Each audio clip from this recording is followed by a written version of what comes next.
ಈ ಕಾರ್ಯಕ್ರಮದ ಪ್ರಾಯೋಜಕರು Gadiyar group of companies. Gadiar Group of Companies, synonymous with excellence and innovation, stands as your dynamic partner for progress. Gadiar Group ensures safety as guardians in firefighting and builds vibrant communities in real estate. Building tomorrow, today.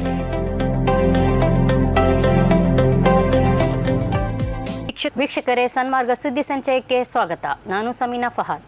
Iran ಜೊತೆಗಿನ ಶಾಂತಿ ಒಪ್ಪಂದಕ್ಕಾಗಿ Donald Trump ಅವರನ್ನು ಮಾಜಿ ಅಧ್ಯಕ್ಷ Barack Obama ಟೀಕಿಸಿದ್ದಾರೆ. Iran ಜೊತೆಗಿನ ಯುದ್ಧಕ್ಕಿಂತ ಮೊದಲು ಇದ್ದ ಸ್ಥಿತಿಗೆ ಅಮೆರಿಕ ಮರಳಿದೆ ಮತ್ತು ಅದಕ್ಕಿಂತ ಕೆಟ್ಟದಾಗಿದೆ ಎಂದು ಒಬಾಮಾ ಹೇಳಿದ್ದಾರೆ. ನಾವು ಇದೀಗ ಯುದ್ಧ ಮಾಡಿದ್ದೇವೆ, ಶತಕೋಟಿ ಡಾಲರ್ ಖರ್ಚು ಮಾಡಿದ್ದೇವೆ, ನಮ್ಮ ಮಿಲಿಟರಿ ಮೇಲೆ ಹೆಚ್ಚಿನ ಒತ್ತಡ ಹೇರಿದ್ದೇವೆ, ಬಹಳಷ್ಟು ಜನರು ಸತ್ತಿದ್ದಾರೆ. ಯುದ್ಧ ಪ್ರಾರಂಭವಾಗುವ ಮೊದಲು ನಾವು ಯಾವ ಸ್ಥಳದಲ್ಲಿ ಇದ್ದೇವೋ ಆ ಸ್ಥಳಕ್ಕೆ ಮರಳುತ್ತೇವೆ ಎಂದು ಒಬಾಮಾ ಹೇಳಿದ್ದಾರೆ.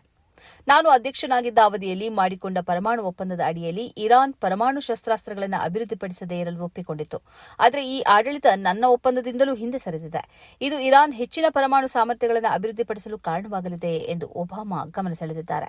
ಉತ್ತರ ಪ್ರದೇಶದ ಶ್ಲಾಮೀಯ ಪ್ರಮುಖ ವ್ಯಾಪಾರ ಕುಟುಂಬದ ಯುವಕ ಆಯುಷ್ ಮಲಿಕ್ ಅವರು ಇಸ್ಲಾಂ ಧರ್ಮವನ್ನು ಸ್ವೀಕರಿಸಿರುವುದು ತೀವ್ರ ಪ್ರಶ್ನೆ ಮತ್ತು ಚರ್ಚೆಗೆ ಕಾರಣವಾಗಿದೆ. ಆಯುಷ್ ಮಲಿಕ್ ಅವರ ಪತ್ನಿ ಚಾಂದಿನಿ ಕುರೇಶಿ ಮತ್ತು ಆಕೆಯ ತಂದೆ ಇಸ್ಲಾಂ ಕುರೇಶಿಯನ್ನು ಇವರು ಬ್ರೈನ್ ವಾಶ್ ಮಾಡಿದ್ದಾರೆ ಎಂದು ಸಾಧನಾ ಆಶ್ರಮದ ಮುಖ್ಯಸ್ಥ ಸ್ವಾಮಿ ಯಶ್ ವೀರ್ ಮಹಾರಾಜ್ ಆರೋಪಿಸಿದ್ದಾರೆ. ಆಯುಷ್ ತಂದೆ ದೇವರಾಜ್ ಮಲಿಕ್ ಪೊಲೀಸ್ ಠಾಣೆಗೆ ದೂರು ನೀಡಿದ್ದಾರೆ. ಆಯುಷ್ ಮಲಿಕ್ ಅವರ ಪತ್ನಿ ಮತ್ತು ಮಾವನನ್ನು ಪೊಲೀಸರು ಬಂಧಿಸಿದ್ದಾರೆ. ಆದರೆ ಪ್ರಕರಣ ಇನ್ನಷ್ಟು ಗೋಜಲಾಗಿದೆ. ಅವರ ಬಂಧನದ ಬಳಿಕ ಆಯುಷ್ ಮಲಿಕ್ ಎಲ್ಲೂ ಓಡಿ ಹೋಗಲಿಲ್ಲ. ಮಾಧ್ಯಮಗಳ ಜೊತೆ ನಿರರ್ಗಳವಾಗಿ ಮಾತಾಡಿದ್ದಾರೆ. ತಾನು ಸ್ವಇಚ್ಛೆಯಿಂದ ಇಸ್ಲಾಂಗೆ ಮತಾಂತರಗೊಂಡಿದ್ದೇನೆ ಎಂದು ಹೇಳಿದ್ದಾರೆ. ಕಳೆದ ಹಲವು ವರ್ಷಗಳಿಂದ ನಾನು ಧರ್ಮವನ್ನು ಸ್ವಯಂ ಪ್ರೇರಣೆಯಿಂದ ಅನುಸರಿಸುತ್ತಾ ಇದ್ದೇನೆ ಎಂದು ಅವರು ಹೇಳಿದ್ದಾರೆ. ಆದರೆ ಮದುವೆಗಾಗಿ ಆಯುಷ್ ಮಲಿಕ್ ಮತಾಂತರಗೊಂಡಿದ್ದಾನೆ ಅಂತ ತಂದೆ ಆರೋಪಿಸಿದ್ದಾರೆ. ಇದೇ ವೇಳೆ ಸ್ಥಳೀಯರು ಇನ್ನೊಂದು ಪರಿಹಾರ ಸೂಚಿಸಿದ್ದಾರೆ. ಆಯುಷ್ ಹಿಂದೂ ಧರ್ಮಕ್ಕೆ ಮರಳುವುದೇ ಸಂಘರ್ಷವನ್ನು ಪರಿಹರಿಸಲು ಏಕೈಕ ಮಾರ್ಗ ಎಂದು ಅವರು ಹೇಳುತ್ತಾರೆ. ನಮ್ಮ ಅಂಗಡಿಗಳಿಗೆ ಬರ್ತಿದ್ದ ಹಿಂದೂ ಗ್ರಾಹಕರು ಈಗ ಸದ್ದಿಲ್ಲದೆ ಬರೋದನ್ನು ನಿಲ್ಲಿಸಿದ್ದಾರೆ. ಯಾರೂ ಅಧಿಕೃತವಾಗಿ ಅಂಗಡಿಗೆ ಬಹಿಷ್ಕಾರ ಹೇರಿಲ್ಲ. ಆದರೆ ನಡವಳಿಕೆಯಲ್ಲಿನ ಬದಲಾವಣೆಯನ್ನು ನಾವು ಅರ್ಥ ಮಾಡಿಕೊಳ್ಳಬಹುದು. ಇನ್ನು ಮುಂದೆ ಗಲಭೆಗಳು ನಡೆಯದಂತೆ ನಾವು ಮೌನವಾಗಿದ್ದೇವೆ ಎಂದು ಆ ಪ್ರದೇಶದ ಮುಸ್ಲಿಂ ವರ್ತಕ ಹೇಳಿದ್ದಾರೆ.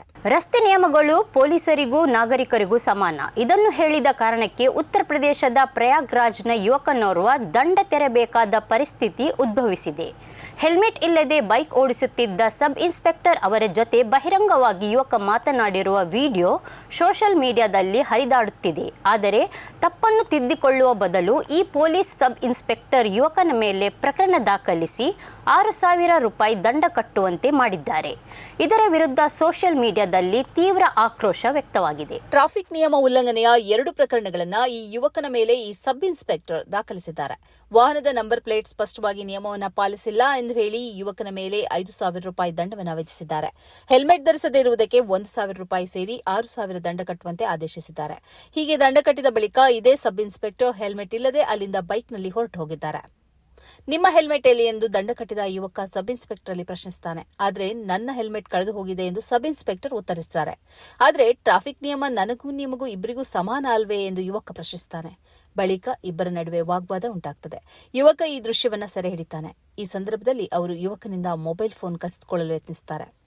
ಅನೋಜ್ ಅಗ್ನಿಹೋತ್ರಿ ಎಂಬುವರು ಎಕ್ಸ್ ಖಾತೆಯಲ್ಲಿ ಈ ವಿಡಿಯೋ ಹಂಚಿಕೊಂಡಿದ್ದಾರೆ. ಪ್ರಧಾನಿ ನರೇಂದ್ರ ಮೋದಿ ಅವರು ಭಾಗವಹಿಸಲಿರುವ ಕೋಲ್ಕತ್ತಾದ ರಾಷ್ಟ್ರೀಯ ಯೋಗ ದಿನದ ಕಾರ್ಯಕ್ರಮದ ಮುನ್ನಾ ದಿನ ನಗರದ ಪ್ರಮುಖ ರಸ್ತೆಯಾದ ರೆಡ್ ರೋಡ್ ಅನ್ನು 7 ದಿನಗಳ ಕಾಲ ಮುಚ್ಚಲು ಆದೇಶಿಸಲಾಗಿದೆ. ಇದು ಸಾವಿರಾರು ಪ್ರಯಾಣಿಕರ ಸಂಚಾರಕ್ಕೆ ತಡೆಯೊಡ್ಡಿದೆ. ಮುಸ್ಲಿಮರಿಗೆ ರೆಡ್ ರೋಡ್ನಲ್ಲಿ ಈದ್ ಪ್ರಾರ್ಥನೆ ಸಲ್ಲಿಸುವುದನ್ನು ನಿಷೇಧಿಸಿದ ಕೆಲವು ವಾರಗಳ ನಂತರ ಈ ನಿರ್ಧಾರ ಬಂದಿದೆ. ಈದ್ ಪ್ರಾರ್ಥನೆಯನ್ನ ಹತ್ತಿರದ ಬ್ರಿಗೇಡ್ ಪೆರೇಡ್ ಗ್ರೌಂಡ್ಸ್ಗೆ ಸ್ಥಳಾಂತರಿಸಲಾಗಿತ್ತು. ಆ ಸಮಯದಲ್ಲಿ ಮುಖ್ಯಮಂತ್ರಿ ಸುವೇಂದು ಅಧಿಕಾರಿ ಅವರು ಯಾವುದೇ ಧರ್ಮವು ಕಾನೂನಿಗಿಂತ ಮಿಗಿಲಲ್ಲ ಎಂದು ಹೇಳಿದ್ದರು. ರೆಡ್ ರೋಡ್ ಅನ್ನು ಮುಚ್ಚಿಡುವ ರಾಜ್ಯ ಸರ್ಕಾರದ ನಿರ್ಧಾರದಲ್ಲಿ ಹಸ್ತಕ್ಷೇಪ ಮಾಡಲು ಹೈಕೋರ್ಟ್ ನಿರಾಕರಿಸಿದೆ. All India lawyers union AILU ಸಲ್ಲಿಸಿದ ಅರ್ಜಿಯ ವಿಚಾರಣೆ ನಡೆಸಿದ ನ್ಯಾಯಮೂರ್ತಿ ಸ್ವೌಗತ್ ಭಟ್ಟಾಚಾರ್ಯ ಅವರು ಈ ಕಾರ್ಯಕ್ರಮವನ್ನು ರೆಡ್ ರೋಡ್ ಬದಲಿಗೆ ಹತ್ತಿರದ ಬ್ರಿಗೇಡ್ ಪೆರೇಡ್ ಗ್ರೌಂಡ್ನಲ್ಲಿ ನಡೆಸಬಹುದೇ ಎಂದು ಪ್ರಶ್ನಿಸಿದರು.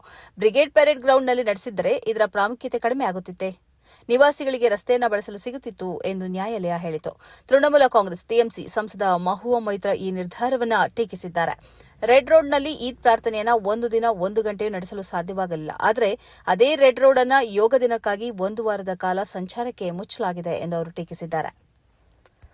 ಅಯೋಧ್ಯೆಯ ರಾಮ ಮಂದಿರದಲ್ಲಿ ದೇಣಿಗೆಗಳ ದುರುಪಯೋಗ ಆರೋಪಗಳ ವಿವಾದದ ನಡುವೆಯೇ ಶ್ರೀರಾಮ ಜನ್ಮಭೂಮಿ ದೇವಸ್ಥಾನ ನಿರ್ಮಾಣ ಸಮಿತಿಯ ಅಧ್ಯಕ್ಷ ನೃಪೇಂದ್ರ ಮಿಶ್ರಾ ಅವರು ಮಂದಿರದ ನಿರ್ವಹಣಾ ವ್ಯವಸ್ಥೆಯನ್ನು ಸಂಪೂರ್ಣವಾಗಿ ಪುನರ್ರಚಿಸುವಂತೆ ಕರೆ ನೀಡಿದ್ದಾರೆ.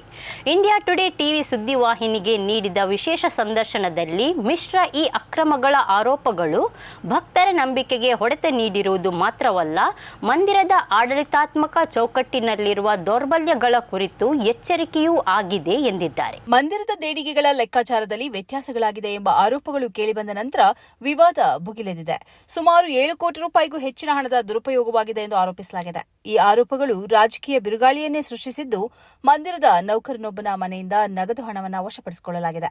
ಇದರ ಬೆನ್ನಲ್ಲೇ ಉತ್ತರ ಪ್ರದೇಶ ಸರ್ಕಾರವು ದೇಣಿಗೆ ರಿಜಿಸ್ಟರ್ಗಳು, ಖಜಾನೆ ಕೋಣೆಯ ದಾಖಲೆಗಳು ಮತ್ತು ಸಿಸಿಟಿವಿ ದೃಶ್ಯಾವಳಿಗಳನ್ನು ಪರಿಶೀಲಿಸಲು 3 ಸದಸ್ಯರ ವಿಶೇಷ ತನಿಖಾ ತಂಡವನ್ನು ರಚಿಸಿದೆ. ಆದರೆ ಶ್ರೀರಾಮ ಜನ್ಮಭೂಮಿ ತೀರ್ಥಕ್ಷೇತ್ರ ಟ್ರಸ್ಟ್ ಯಾವುದೇ ತಪ್ಪು ನಡೆದಿರುವುದನ್ನು ನಿರಾಕರಿಸಿದೆ. ತನ್ನ ಖಾತೆಗಳನ್ನು ನಿಯಮಿತವಾಗಿ ಆಡಿಟ್ ಮಾಡಲಾಗುತ್ತಿದ್ದು, ಯಾವುದೇ ಅಕ್ರಮಗಳು ಪತ್ತೆಯಾಗಿಲ್ಲ ಎಂದು ಪ್ರತಿಪಾದಿಸಿದೆ. ಇದು ಇವತ್ತಿನ ಸುದ್ದಿ ಸಂಚಯ. ನಿರಂತರವಾಗಿ ನೋಡ್ತಾ ಇರಿ ಸನ್ಮಾರ್ಗ ನ್ಯೂಸ್. ಸುದ್ದಿಗಳ ಸಂತೆಯಲ್ಲಿ ಸತ್ಯದ ಮೊಂಬತ್ತಿ.